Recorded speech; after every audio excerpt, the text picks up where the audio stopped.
band, though. So, I mean, Guns N' Roses is an amazing band to begin with.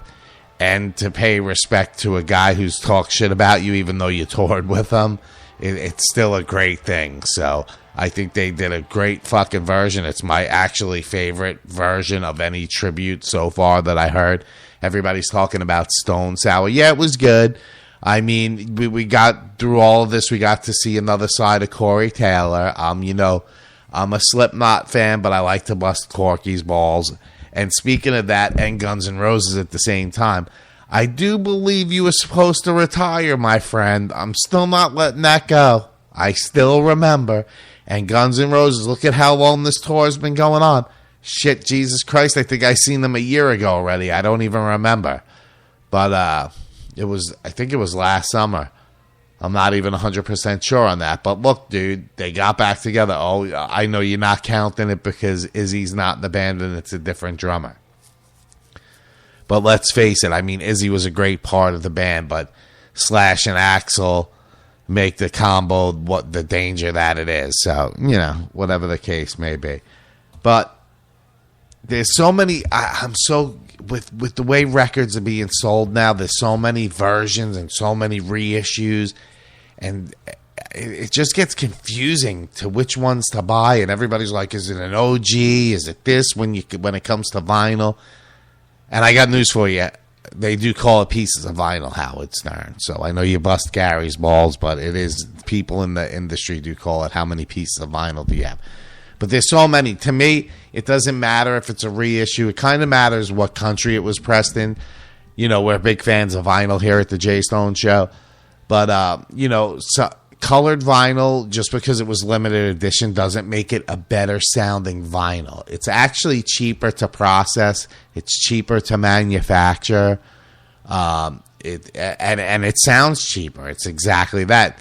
Bands choose to make it because they can split up colors and make 500 of this and 3 of that. It's cheaper than black vinyl. The reason it's cheaper than black vinyl is because it costs them less to buy it and it doesn't sound as great.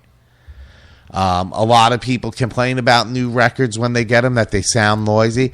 Just because it's a new record doesn't mean it doesn't need to be cleaned. You have to, you know, these processing plants aren't a sterile environment that are printing records. Dust and debris is still going to get in it. You know, it depends how they pack it. Are they packing it while it's still warm in a paper sleeve? The paper sleeve could be in the grooves. Is it a plastic sleeve? Is it fucking Mylar? There's a lot of different factors. It could be packaged. If it's not in the fucking clean room, it could have static on it. It still needs to be wiped. People are very dumb when it comes to certain things. And a lot of people put very expensive records on fucking cheap record players, and it really doesn't make any sense. I mean, I have records that cost me $200. I'm not dare gonna put that on my fucking Crosley, and I have a pretty high end Crosley fucking record player. Oop. This week, instead of a burp, on the 4th week, you got a fucking fart. It's from the Wawa sandwich, the Italian. With lettuce, onions, mayo, salt and vinegar, and oil and pepper and Parmesan cheese. So that was a mixture of that. So you're welcome for that.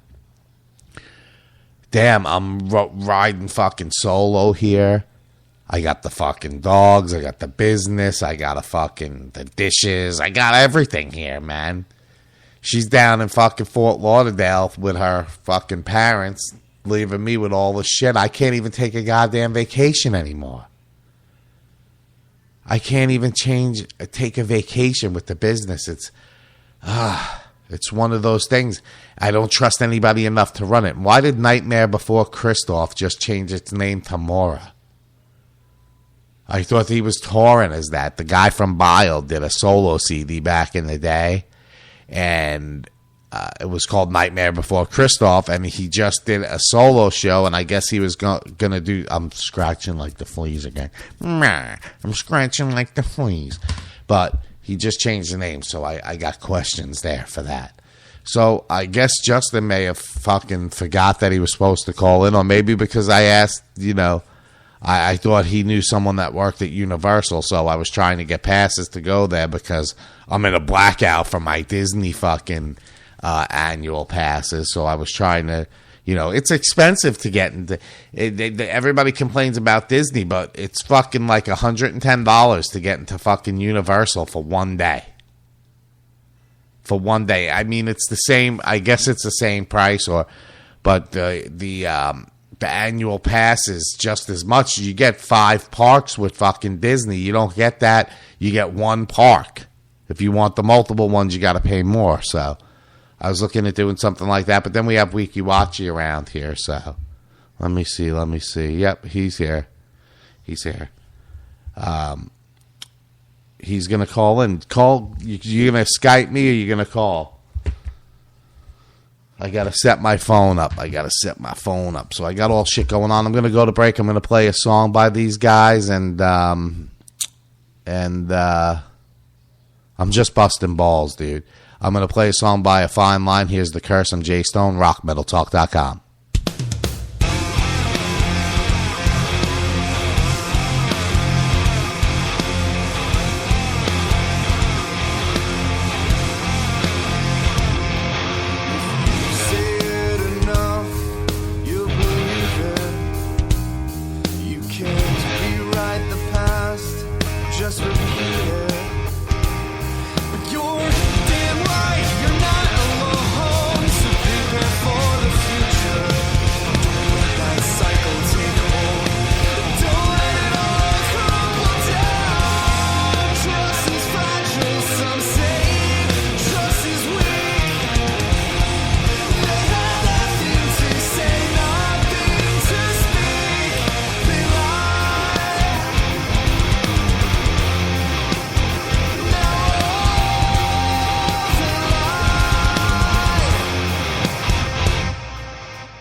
All right, that was A Fine Line with the song The Curse. I have Justin on the phone, so I was going to pick a couple of more songs to play by those guys and actually make them the featured artist this week, but you guys know the story about my hard drive, and, you know, it's down, so it had all my previous interviews over the past 10 years, so the power to it died, and I'm trying to figure out how to get it going, so eventually I'll make it up to those guys. But these guys are doing a show. He's the former drummer in Martyrs Asylum, and he's actually playing a show with them.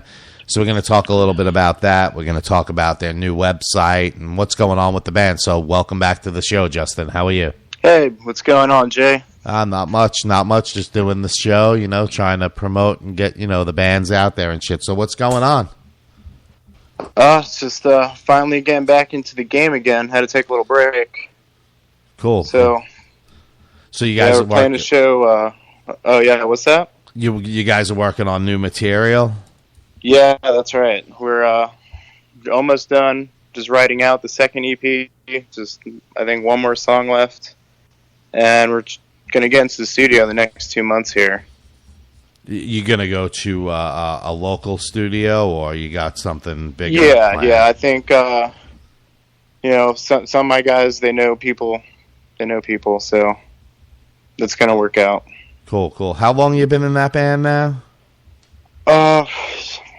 Since around November last year, maybe a little earlier than that. So I know you stay in touch with those guys, but as the show approaches and you're playing with Martyrs Asylum, I mean, how do you feel about that? Well, at first I kind of saw it as the movie The Rocker. It's just a funny situation, but it gets closer. I still talk to a few of the guys, and, you know, we're all excited for it. Cool, so it's going to be a fun time. Yeah, it should be cool. I mean, you guys seem to, you know, be pretty close together. It's a shame that, you know, you're not in the band anymore, but, you know, you have to move on and you got other things going on. So, yeah, man, things happen. Just got to keep moving forward. Yeah, that's all you can do. I mean, of course, those guys, you know, moved forward. So, you know, you got to do the same thing. But your band sounds great. So I know you guys went through a little bit of a transition where after you joined the band, the singer is no longer with you guys. So what made you guys decide to take over the vocal parts and not recruit a new singer? Well, we actually lost a bass player too. Really? So yeah, it was fun, but we managed. You know, you got to still stick with those guys too. One, he just started a family. The other guy, he had, you know, his own personal life to take care of. We totally respect that. But we found a bass player right away. Oscar actually had known somebody who's played with the band before. They already have chemistry, and it just worked out for the best. And the singing thing, that was, you know, we walked into that just, I was like, guys, we're gonna probably end up wasting so much time if we're gonna keep looking for singers. You know, I'm okay with looking for a handful. You know, we did that handful. Not too many people stood out to us, so I decided, like, you know, we can all sing. So let's try that. And so we had a few practices like that. You know, it needed work right away, but ended up turning out pretty good. So the majority of the songs is one person singing and you're just picking up one or two here, or you splitting it up pretty even? Oh, we split it up pretty even. Is it keeping the same sound, that, you know, sort of style that the other singer had before he departed, or? Yeah. And each song has its own different style, which worked out for everybody because everyone has their own different style of singing. Cool. Yeah, it sounds like you guys are doing pretty good without getting a singer. You know, I always found it interesting when, you know, the singer leaves and the band decides, you know, one of us are going to take it over. I think of Mice and Men,